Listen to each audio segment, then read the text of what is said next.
बोलिए श्री गोविंद भगवान की जय। सज्जनों, सीधा विषय पर आते हैं।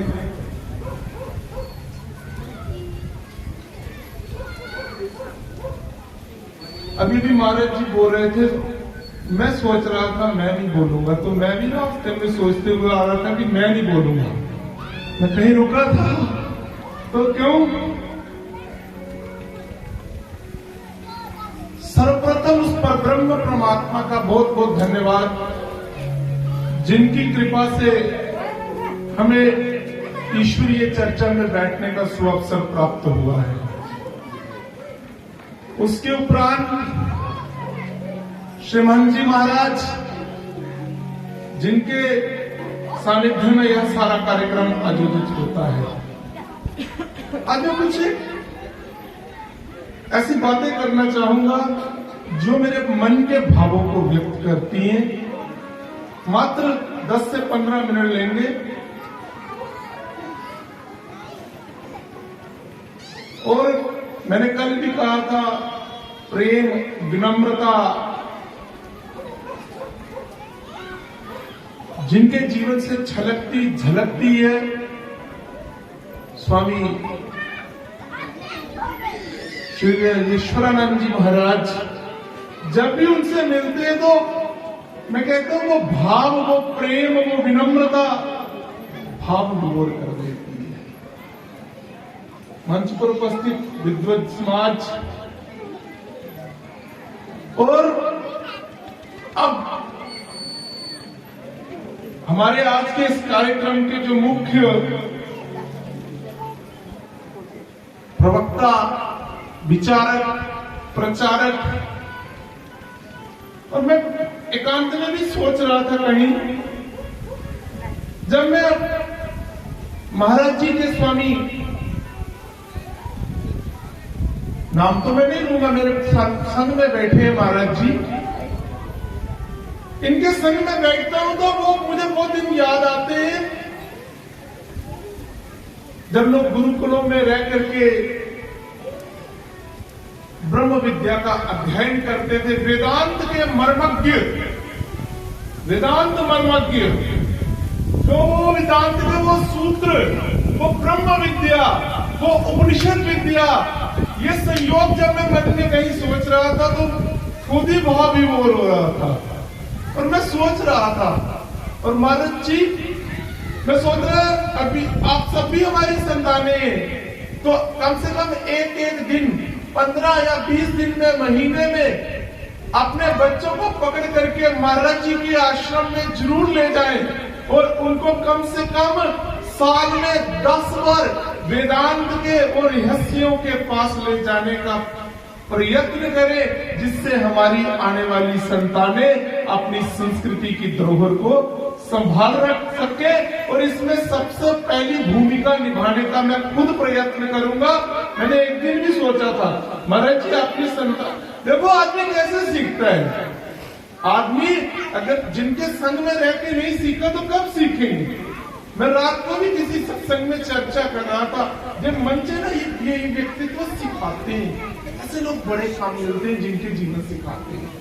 प्रवचनों में तो बहुत कुछ सिखाया जाता है, पर जिनके जीवन से सीखा जाता है, जीवन से झलकता है।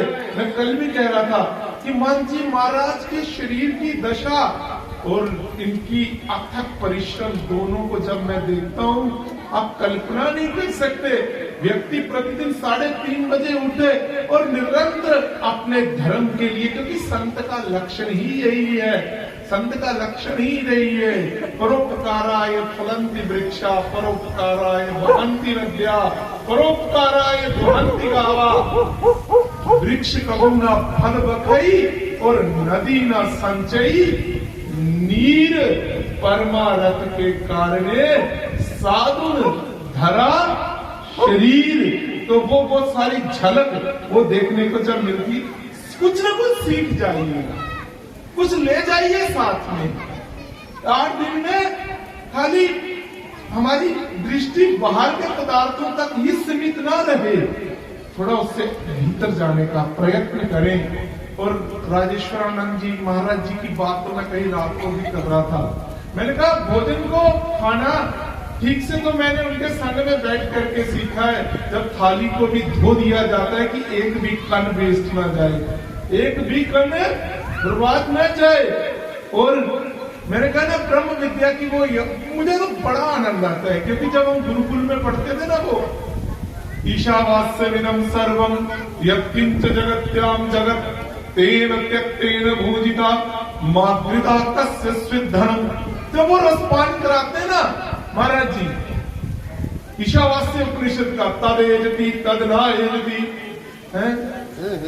तद दूरे व तद अंतिके, मैं सिर्फ याद करा रहा हूँ, बाकी का कार्य तो महाराज जी करेंगे। उस रस का पान कर रहा हूँ, मैंने वो कार्य नहीं करना है, बस उसका वो कर रहा हूँ कि वो रस जो अमरनाथ गुरुजी वीरपुर के संस्कृत विद्यालय में बैठ करके रसपान कराया जाता था ना जब हमको, वो वीरपुर का संस्कृत विद्यालय, सरोवर का किनारा, वट वृक्ष और उसके नीचे विद्यालय, और विद्यालय के भीतर ये श्लोक, ये स्तुतियां, ये मंत्र उपनिषदों के, ईशावास्य उपनिषद हो, पृथ्वी सूक्त हो, है भद्रम कर्णेवी शृणुयाम देवा भद्रम पश्येम अक्षवीर्ययत्रा स्थिरैरङ्गैः स्तुष्टुवागुं त्वस्तनो बिर्वशे वहि देवहितं यदा युषतमिन्युषरतो अन्ति देवा। या सब जब श्रवण करते थे एक अलग कल्पना नहीं कर सकते कि ठाकुर जी की क्या कृपा है, क्या कृपा है। ये ठाकुर जी की कृपा के बिना संभव ही नहीं है। तद बस ये सूत्र यहाँ पर सिद्ध हो गया है। तद विद्धि प्रणिपातेन परिप्रश्नेन सेवया। ये देखो ये सिद्ध हो रहा है यहाँ पर, यहाँ सिद्ध हो रहा है ना, वहां बैठे महाराज जी, यहाँ बैठे महाराज जी, यहाँ से सिद्ध होगा। तद विद्धि प्रणिपातेन परिप्रश्नेन सेवया उपदेक्षन्ति ते ज्ञानम ज्ञानिना तत्वदर्शिना। आइए अब जो 5-7 मिनट मिले, पर ब्रह्म परमात्मा ओम से ओंकारम बिंदु संयुक्तम नित्यम ध्यायन्ति योगिनाः कामदम मोक्षदम चैव ओंकाराय नमो नमः। अब आगे के स्वरूपों में चलते हैं। तो आज नवरात्रों के पावन दिवस है, उन नवरात्रों के पावन दिनों की आप सबको बहुत बहुत शुभकामनाएं। शक्ति है तो जीवन है, जब शक्ति विहीन है तो फिर जीवन नहीं है। इसलिए माता रानी का एक नाम क्या है? शक्ति है ना। प्रथमम शैलपुत्री, द्वितीयम ब्रह्मचारिणी, तृतीयम चंद्रघंटेति, कुष्मांडेति, चतुर्थकम पंचमम स्कंदमातेति, षष्ठम कात्यायनी, सप्तमम कालरात्रि, महागौरी चाष्टमम, नवम सिद्धिदात्री च नवदुर्गा प्रकीर्तिता। बोलिए माता के नव स्वरूपों की। ठीक है, माता रानी के पावन नवरात्रों की सबको मेरी तरफ से बहुत बहुत शुभकामनाएं। रसपान करते रहिए ब्रह्म विद्या का, और किसी न किसी रूप में उससे रिश्ता बनाए रखिए। श्रीधर ने भी रिश्ता बनाया था। श्रीधर ने, ध्रुव ने, प्रहलाद ने, मीरा ने, सुखदेव जी ने भी परीक्षित ने सीखा सुखदेव जी के चरणों में बैठ करके। परीक्षित ने पाया सुखदेव जी के चरणों में बैठ करके। अर्जुन ने पाया ठाकुर जी की शरणागति ग्रहण करके। ध्रुव और प्रहलाद ने पाया नारद जी के सानिध्य में बैठ करके। आप भी संतों के सानिध्य में बैठे हैं, इससे बड़ा जीवन में दूसरा कोई लाभ हो ही नहीं सकता। इसलिए और माता रानी को एक भावनात्मक ढंग से याद करते हैं, नहीं तो महाराज जी कहते हैं वो रह जाता है भजन का रस। तो करके मैं क्षमा चाहूंगा स्वामी जी महाराज जी से, क्योंकि ब्रह्म विद्या से आते आते भावनात्मक होकर जो आप, जिससे आप तक हमारी बात और भी सरलता से पहुंच सके, तो क्षमा चाहते हुए फिर से उसका रसपान करेंगे। आइए माता रानी को याद करते हैं, आज बाकी सब चर्चाएं छोड़ करके। बोलिए सद्गुरुदेव भगवान की, श्री कृष्ण कन्हैया लाल की। कुछ सीख लीजिए, बस कुछ ले जाइए। ये मेले, ये कुछ पान कर दीजिए। श्रीधर ने भी सीखा है, ओ माता शेरा वाली सुन के निया